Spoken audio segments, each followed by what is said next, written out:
ওই যে কী লিখবেন, মানে কোন পদবীধারীরা কী লিখবেন এটা নিয়েও আমরা আলোচনা করছি। এইটার ব্যাপারে আমার কোনো সিদ্ধান্তে আমরা উপনীত হই নাই, কিন্তু আমরা তিনটা ওনাদের কাছ থেকে ওনাদের পরামর্শ তিনটা পরামর্শ পাইছি।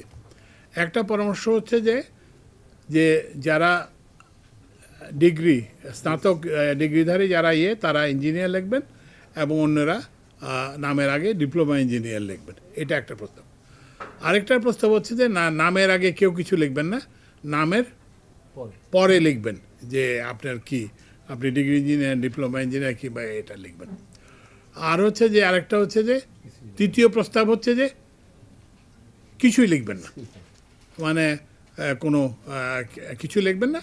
তো সেই ক্ষেত্রে একটা ইয়ের কথা উল্লেখ একটা আসছে, সেটা হচ্ছে যে অন্যান্য প্রফেশনের লোকজন তো লেখেন, কৃষিবিদরা তো কৃষিবিদ লেখেন, তো ডাক্তারটাকে কিন্তু আমি আলাদাভাবে করতে চাই না, কারণ ডাক্তার লিখতেই হবে, কারণ আপনি তো কার কাছে যাবেন, আপনার তো যাওয়ার জন্য একটা অসুস্থ হলে আপনার তো লাগবে, তো ওই জন্য ডাক্তারেরটা আমি মনে করি অপরিহার্য, কিন্তু অন্যদেরটা অপরিহার্য কিনা সেটা ওনারা করবেন। এই তিনটা পরামর্শ ওনারা দিয়েছেন, তো এইটা আমরা এনেছি। তো আমাদের মোটামুটি খুবই ভালো আলোচনা হয়েছে এবং আমরা ওনারা প্রতিশ্রুতি দিয়ে গেছেন যে আজকে থেকে আর কোনো আন্দোলন হবে না। ওনাদের কমিটির রিপোর্ট দেবে, ওই কমিটির রিপোর্ট দিলে আমরা কমিটির রিপোর্ট পর্যালোচনা করে আমরা আমাদের সুপারিশ প্রণয়ন করে সরকারকে দেবো। হ্যাঁ, আচ্ছা, আরও কয়েকটা জিনিস, যেটা আরও দুটো জিনিস আমরা আলোচনা করছি। এখানে মূল সমস্যাটা হচ্ছে যে যারা ডিগ্রি প্রকৌশলী কিংবা ডিপ্লোমা প্রকৌশলী তাদের কর্মসংস্থানের অভাব, এটা একটা জাতির জন্য একটা বিরাট ক্ষতি। তো এই জন্য এইটা বাড়াতে হবে। এটা বাড়ানোর ক্ষেত্রে প্রথম পদক্ষেপ হিসেবে যেটা ইমিডিয়েটলি করা যাবে সেটা হচ্ছে যে যেগুলো শূন্য পদ আছে সেই সব শূন্য পদগুলো অবিলম্বে করার জন্য আমরা জনপ্রশাসন সচিব, সিনিয়র সচিব আছেন, ওনাকে আমরা নির্দেশ দিয়ে দিচ্ছি, ওনারা এটা করতে শুরু করবেন। তারপরে হচ্ছে দ্বিতীয় যেটা, সেটা হচ্ছে যে এই যে বিদেশিরা, ওই যে আপনারা জানেন যে আমি একটা বলে ওই ইঞ্জিনিয়ারদের তোপের মুখে পড়ছিলাম, সেটা হচ্ছে যে আমাদের সত্যিই ভাবতে হবে যে কতদিন বিদেশিরা আমাদের এখানে এসে সেতু বানিয়ে দিয়ে যাবে, কতদিন এসে আমাদের পাওয়ার প্ল্যান্ট বানিয়ে দিয়ে যাবে, কতদিন আমাদের সড়ক বানিয়ে দেবে। তো ওই জন্য আমরা এইটার উপায় বের করব, যাতে করে এই যারা ঠিকাদারি প্রতিষ্ঠান আছে, যারা বিদেশ থেকে যারা ঠিকাদারি প্রতিষ্ঠান আসে, তারা যাতে একটা নির্দিষ্ট সংখ্যক একটা অনুপাতে যাতে বাংলাদেশের কি বলে যে ডিগ্রি প্রকৌশলী, ডিপ্লোমা প্রকৌশলী এবং টেকনোলজি যাতে নেন। তো ওই জন্য আমরা চাচ্ছি যে যাতে উভয় ক্ষেত্রে কি ইভেন ইভেন যারা ভোকেশনাল ক্ষেত্রে যারা কাজ করেন, আমরা চাচ্ছি যে তাদের কর্মসংস্থানের সুযোগটাকে বাড়ানোর জন্য।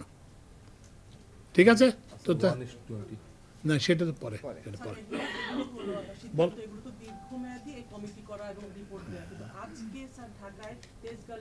না আমি জানি, আমাদের ওনারা তো বলে দিচ্ছেন, ওনারা তো বলে দিচ্ছেন, ওনারা বলছেন যে আজকে থেকে ওনারা উঠায় নেবেন এটা। এই যে মুরব্বীরা সেই দায়িত্ব নিয়েছেন, এখানে তো সবাই ছিলেন আমাদের প্রায় এখানে কত 40-50 জন, 40-50 জন, 60 জন বিশ্ববিদ্যালয়ের শিক্ষক, পলিটেকনিক শিক্ষক, তারপর বিভিন্ন সংস্থা প্রধান, তাদের ওনাদের প্রতিনিধি, institute of institute of engineer বাংলাদেশের সভাপতি, তারপরে ইনস্টিটিউট অফ ডিপ্লোমা ইঞ্জিনিয়ার বাংলাদেশের প্রতিনিধি, সবাই মিলে ওনারা আমাদেরকে প্রতিশ্রুতি দিচ্ছেন যে এই রাস্তায় এটা থাকবে না, এটা ওনাদেরকে এখনই প্রত্যাহার করতে হবে। আজকে থেকে কতদিন কাজ করবে না না এটা না, এখনো থেকে ওনাদেরকে তো কাজটা দেওয়া হলো। আমি যদি একটা আরবিট্রারি একটা টাইম লিমিট দিয়ে সেট করি, এটা তো ঠিক না। ওনারা প্রথমে এসে ওনারা নিজেরা বসুক, তারপর ওনারা আমাদেরকে বলুক যে এটা করতে ওনাদের কি টাইম লাগবে, তখন আমরা এটা করব। স্যার, সেক্ষেত্রে যে সরকার প্রথমে একটা কমিটি করেছিল, বলেছিল এক মাসের মধ্যে রিপোর্ট দেওয়ার কথাটা ছিল, আমরা সেটা কি তাহলে একটু বাড়বে, আমরা এই যে অপেক্ষা করতে হবে ওনাদের ওনারা কি সিদ্ধান্তে আসলে সেটার জন্য।